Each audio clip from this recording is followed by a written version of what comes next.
Assalamualaikum dan selamat sejahtera. Okey, bertemu kita lagi dalam kelas yang seterusnya. Dalam kelas sejarah, kelas Cikgu Quraisha. Okey, kita teruskan dengan topik yang seterusnya. Okey, subtopik yang seterusnya iaitu 1.5 penyelidikan dalam sejarah. Okey, kamu boleh rujuk buku teks muka surat 10. Okey, apa yang kamu akan pelajari dalam subtopik ini? Okey, kamu akan pelajari kaedah yang digunakan dalam mengkaji sejarah. Okey, kaedah penyelidikan dalam sejarah. Yang pertama, kaedah bertulis. Okey, apa itu kaedah bertulis? Kaedah bertulis adalah satu proses mendapatkan maklumat daripada sumber yang dipahat atau ditulis. Okey, apa maksud dipahat? Dipahat bermaksud diketuk. Okey, jadi kaedah bertulis, sumber tersebut dipahat, contohnya dipahat pada batu, dipahat pada kayu, okey, dipahat pada dinding gua. Okey, kalau ditulis pula mudah saja ditulis pada kertas. Okey, kaedah yang kedua iaitu kaedah lisan. Okey, apa beza tulis dengan lisan? Tulis maksudnya dalam bentuk tulisan boleh dibaca. Kalau lisan di dalam bentuk suara. Okey, apa itu kaedah lisan? Kaedah lisan ialah proses mendapatkan maklumat melalui temu bual. Okey, kaedah yang ketiga adalah satu kaedah saintifik yang kita panggil sebagai kaedah arkeologi. Apa itu kaedah arkeologi? Ia adalah satu proses saintifik untuk mencari maklumat daripada bahan tinggalan sejarah. Okey, kita masuk yang pertama, kaedah bertulis. Kamu boleh rujuk muka surat 10 pada buku teks kamu. Okey, apa yang dimaksudkan dengan kaedah bertulis? Ia bermaksud kajian terhadap sesuatu peristiwa daripada maklumat pada sumber yang dipahat atau ditulis. Okey, ini gambar yang pertama ini adalah daun lontar. Okey, pada masa itu tiada kertas, jadi manusia menulis pada daun lontar.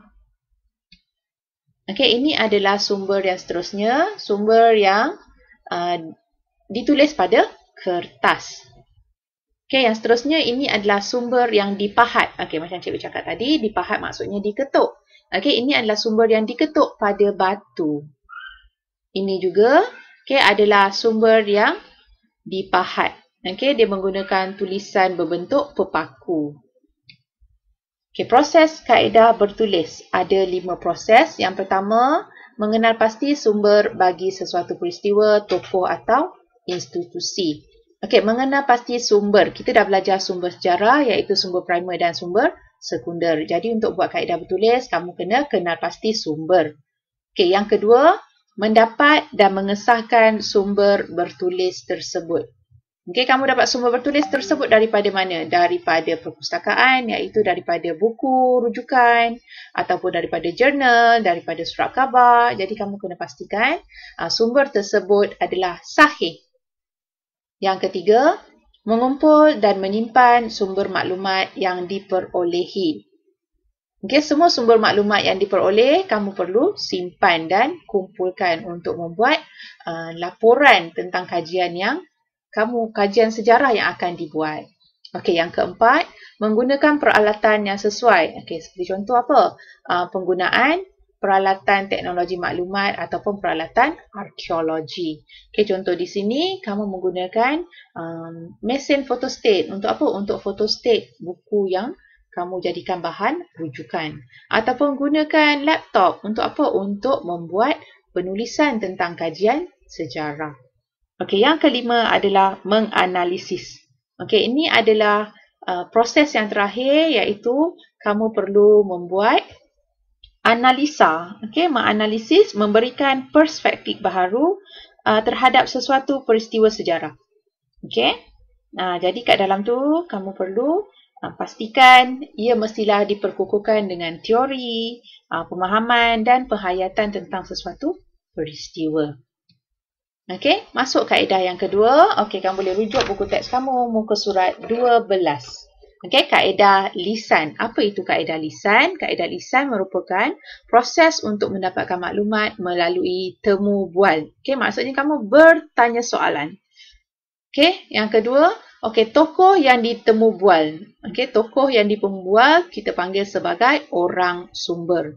Okey, orang sumber ini akan memberi maklumat melalui pemerhatian dan pengalaman sendiri. Okey, pemerhatian di sini termasuklah dia punya pengetahuan dia. Okey, proses kaedah lisan ada 3. Yang pertama adalah persediaan.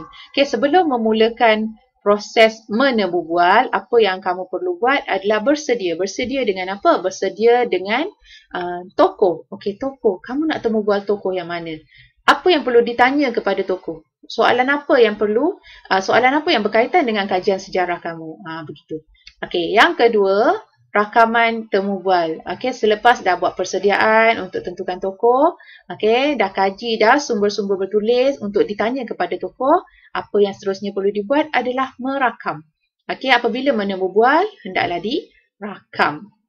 Okey, yang ketiga adalah memproses rakaman. Selepas merakam, kita perlu memproses rakaman. Kenapa perlu proses? Supaya dapat salin, dapat sunting rakaman, pastikan fakta-fakta yang diberikan oleh tokoh tersebut, okey, orang sumber tersebut adalah berkaitan dengan sumber laporan yang kita hendak buat. Okey, tentang sejarah. Okey, kajian tentang sejarah, jadi perlu buat suntingan. Okey, kaedah yang ketiga iaitu kaedah arkeologi. Ia adalah satu kaedah saintifik untuk mencari maklumat sejarah daripada bahan tinggalan sejarah seperti fosil dan artifak. Okey, untuk membuat kaedah arkeologi, dia menggunakan satu lagi kaedah iaitu kaedah gali cari. Apa itu gali cari? Dia menggali, gali dan kemudian dia cari. Okey, dia cari atau proses tersebut dikenali sebagai ekskavasi. Okey, seperti gambar di sebelah. Okey, ini adalah satu contoh kaedah arkeologi yang dijalankan oleh ahli arkeologi. Okey, mereka menggali dan mencari fosil. Okey, fosil fosil maksudnya rangka lah. Okey, yang pertama sekali kaedah gali cari di tapak penemuan. Okey, yang pertama sekali apabila kita telah kenal pasti di tapak tersebut berkemungkinan adanya tinggalan sejarah, apa yang perlu dibuat? Yang pertama adalah merancang grid. Okey, buat satu petak, kemudian kita akan buat grid macam buku matematik kamu lah, buat petak. Okey, kemudian setiap petak diberikan nombor sebagai rujukan. Okey, yang seterusnya, okey, apabila setelah merancang grid, kemudian berlakulah proses untuk membuat gali. Okey, setelah digali, okey, tandakan kawasan berdasarkan pelan. Okey, jadi perlu tanda berdasarkan pelan. Okey, yang terakhir sekali, apabila telah menjumpai bahan tinggalan sejarah, kita perlu buat apa? Kita perlu mencatat penemuan. Okey, catatkan penemuan. Jumpa apa kat situ? Jumpa fosil ke? Jumpa artifak? Catatkan. Okey, bahan tinggalan sejarah yang telah ditemui di tapak penemuan tadi, nak buat apa? Kita bawa ke makmal arkeologi untuk proses kerja yang seterusnya. Yang pertama iaitu pemunggahan dan pengisihan. Okey, apa itu pemunggahan dan pengisihan? Okey, bahan-bahan sejarah yang dijumpai perlu diasing-asingkan.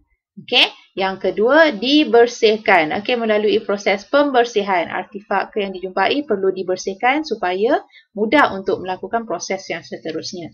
Okey, yang ketiga perlu dikatalog, pengkatalogan. Okey, apa itu pengkatalogan? Maksudnya melabel. Kita perlu melabel. Okey, melabel bahan tinggalan sejarah yang dijumpai tadi. Okey, setiap artifak tadi perlu dilabel dengan nombor pengenalan. Okey, yang terakhir sekali, penganalisisan. Okey, perlu dianalisis. Okey, dikaji fosil yang dijumpai tadi, bahan tinggalan sejarah yang ditemui perlu dianalisa. Okey, yang seterusnya, dalam kaedah arkeologi juga terdapat juga arkeologi bawah air. Bila kata air, dia mestilah berkaitan tentang laut, sungai atau tasik. Okey, sebagaimana arkeologi di atas tanah, Okey, ia sama juga arkeologi di bawah air. Bezanya bawah air perlu menggunakan peralatan menyelam. Okey, apa itu arkeologi bawah air? Kamu boleh rujuk muka surat 14, buku teks kamu. Okey, arkeologi bawah air ialah satu kajian saintifik tentang sejarah peninggalan manusia yang tenggelam di dasar laut, sungai atau tasik.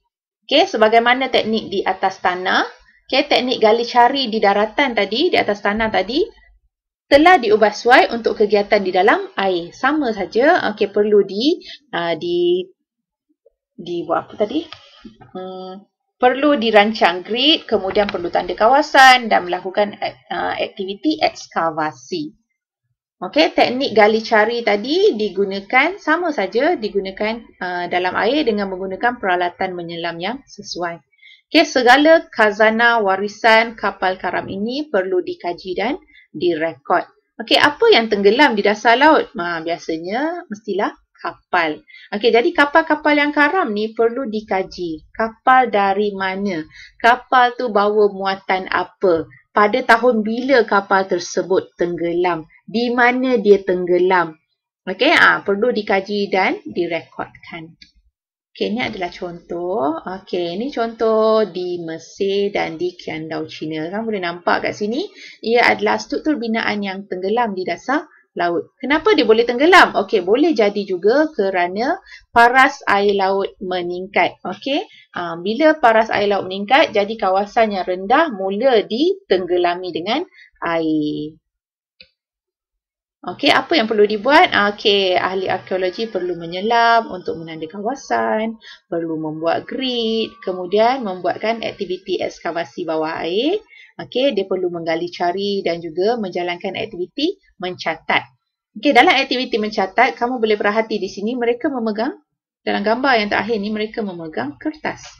Okey, tapi kertas tersebut dan juga pen yang digunakan, okey, mestilah yang sesuai digunakan di dalam air. Maksudnya dia kalis air.